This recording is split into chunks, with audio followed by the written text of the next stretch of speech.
Mbifurije ibihe byiza mwese abakomeza kubana natwe mu nkuru ndetse n'ibiganiro byacu bigiye bitandukanye. Iyi ni inkuru y'akababaro tugiye kubagezaho, aho bivugwa ko hari umubyeyi wishwe n'inzoga z'inkorano hariya mu karere ka Muhanga. Ni mu gihe hamaze iminsi ubukangurambaga bukangurira abaturage kwirinda gukora inzoga z'inkorano ndetse no kuziha abaturage, kubera ko bamwe bagenda bahaburira ubuzima.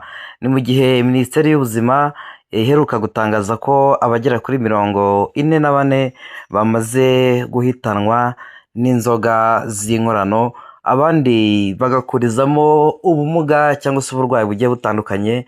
Murabizi ko hari abagiye bakurizamo guhuma, ndetse izi nzoga z'inkorano zigatuma hari na bamwe bagenda bagira urugomo, bakarwana ndetse bagakomeretsa bagenzi babo biturutse ku kunywa izi nzoga zitujuje ubuziranenge.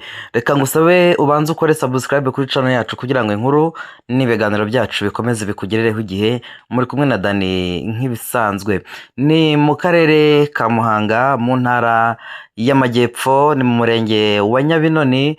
Umubyeyi witwa Francine w'imyaka 40 y'amavuko, warutuye mu mudugudu wa Gitaba, akagari ka Mbuga. Birakekwa ko yaba yishwe n'inzoga yanyoye mu kabari, aho yari yajyanye n'umugabo we, hanyuma bikaza kurangira banyoye inzoga, umugore yagera mu rugo agatangira kuremba. Gusa bamwe baravuga ko ashobora kuba yararogewe muri izo nzoga, kubera ko niwe warwaye cyane ndetse biza no kumuviramo urupfu, nyamara yari yasangiye n'abandi harimo n'umugabo we. Bigakekwa ko mu nzoga bamuzaniye hashobora kuba bari bashyizemo ibihumanya. Uyu mugore akigera mu rugo nimugoroba avuye ku kabari, aho yari ari kumwe n'umugabo we, bagiye mu cyumba bararamo nk'ibisanzwe. Uyu mugore atangira kumererwa nabi ndetse atangira kuruka, biza kurangira umugabo amutaye mu cyumba kubera ko yabonaga amerewe nabi ari kuruka cyane. Umugabo ngo arangije ajya kwiryamira mu kindi cyumba. Ni bimwe mu byo abantu bari kugenda bagarukaho bavuga bati uyu mugabo nawe ashobora kuba yaragize uburangare bukomeye, bikaza gutuma umugore we ahasiga ubuzima, kuba yarabonye umugore arembye, yarangiza aho kugira ngo amujyane kwa muganga, ahubwo akamusiga mu cyumba akajya kuryama mu kindi cyumba. Uyu mugore byaje kurangira nyine apfuye, ariko umugabo atabimenye, yibereye mu kindi cyumba. Hanyuma mu gitondo ngo buke, umugabo azinduka ajya kureba umugore aho yamusize mu cyumba. Agezeyo asanga ntakiri guhumeka, mu by'ukuri yari yamaze gupfa. Urumva ko ari agahinda gakomeye cyane. Twihanganishije umuryango we muri rusange, inshuti, abavandimwe ndetse n'abana bari bafitanye. Hanyuma bimwe mu byo abantu bari kugarukaho cyane, bari kuvuga bati nubwo yanyoye inzoga, bamwe bagakeka ko yishwe nazo wenda zitari zujuje ubuziranenge, ariko kandi nanone abandi bari kuvuga ko ashobora kuba yaranyoye ku nzoga bahumanije, bikaza kumuviramo urupfu.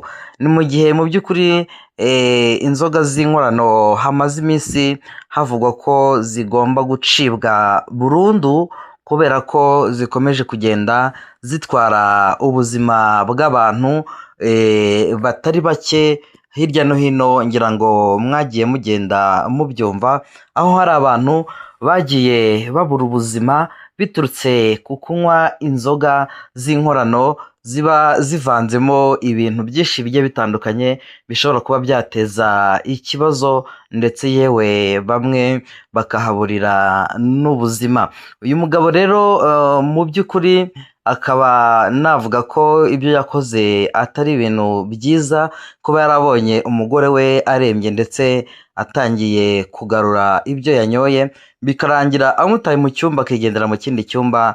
Navuga ko nawe yagize uburangare bukomeye, ahari iyo baza kuba bari kumwe ntabwo uyu mugore yari gupfa, yari kumujyana kwa muganga bakaramira ubuzima bwe, nubwo bikekwa ko yaba yararogewe muri izo nzoga. Ngira ngo ni ibigage yari arimo kunywa, kubera ko hariya nyine mwa turiya duce hakunda kugaragara ibigage. Ngayo nguko rero mwabana mwe, ntabwo ibintu byoroshye, gusa abantu bakwiriye kugerageza, nimba bacuruza utubare bagacuruza inzoga zujuje ubuziranenge, zidashyira ubuzima bw'abantu mu kaga, kuko ntekereza ko iperereza ryo rigiye gukomeza, kubera ko hadakozwe nyine iperereza ntago byapfa koroha kugira ngo bamenye icyishe uyu muntu. Icyakora iperereza nirikorwa hazamenyekana impamvu nyamukuru yaba yarabaye imbarutso y'urupfu rw'uyu mubyeyi, niba koko ari inzoga z'inkorano yanyoye, cyangwa se niba ari inzoga yanyoye bari bashyizemo ibihumanya bikaza kumuviramo urupfu. Mu by'ukuri uyu mubyeyi Francine w'imyaka 40 warutuye mu karere ka Muhanga, mu mudugudu wa Gitaba, akagari ka Mbuga, mu murenge wa Nyabinoni. Ngayo nguko rero, reka mbashimire cyane mwese abakomeza kubana natwe, ariko mbasaba gukomeza kwitwararika. Abantu bacuruza utubari, bacuruza inzoga hirya no hino, mugerageze rwose mucuruze inzoga zujuje ubuziranenge, mu rwego rwo kugira ngo dukomeze turinde ubuzima bwacu, ndetse tugire ubuzima buzira umuze, buzira indwara iyo ari yo yose iturutse ku binyobwa bitujuje ubuziranenge ndetse byateguranywe isuku nkeya. Imana ibahe umugisha muri byose, mu byo mukora byose, mu kazi kanyu ka buri munsi. Hanyuma wibuke gukora subscribe kuri channel yacu, kugira ngo inkuru, ibiganiro tubagezaho bikomeze bibagerereho igihe